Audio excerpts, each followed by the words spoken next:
बिस्मिल्लाहिर्रहमानिर्रहीम, अस्सलाम वालेकुम। A1 टीवी की न्यूज़ स्टूडियो से मैं हूं अलीशा वासी और मैं हूं मुनीबा अख्तर। शामिल करेंगे न्यूज़ हेडलाइंस।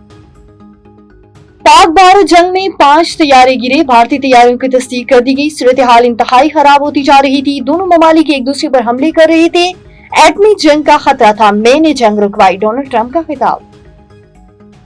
खैबर पख्तूनख्वा में सेनेट के इंतखाबात बिला मुकाबला होंगे। पीटीआई की पार्लिमानी और सियासी कमेटियों ने पुराने नामों की तौसीक कर दी।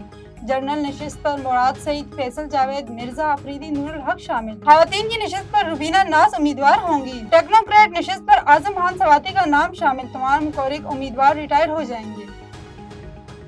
पीटीआई की 2 उम्मीदवारों का एलामिया से इजहार लाइल्मी, हमारी जंग उसूल की है, सेनेट की नहीं, अभी तक दस्तबरदार होने का हतमी फैसला नहीं किया।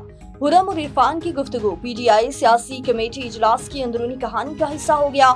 बास रहनुमाओं का इरफान सलीम से खुद मुलाकात करने का फैसला, इरफान सलीम को पैटर्न इन चीफ की हिदायत से आगाह करेंगे।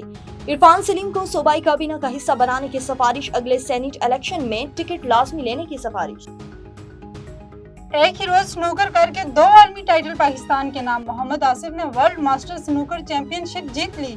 मोहम्मद आसिफ की फाइनल में भारत के बरजीश दामनी को शिकस्त। पाकिस्तान के Hasnain Akhtar under 17 world snooker champion बन गए। हसनैन अख्तर ने फाइनल में वेल्स की रैली पावर को हिला दिया।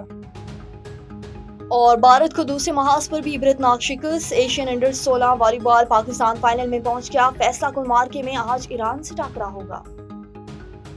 न्यूज़ स्टूडियो से फिलवक्त इतना ही। मज़ीद किसी भी खबर से बाखबर रहने के लिए देखते रहिए A1 टीवी। A1 टीवी, सब पे नजर, अंदर की खबर।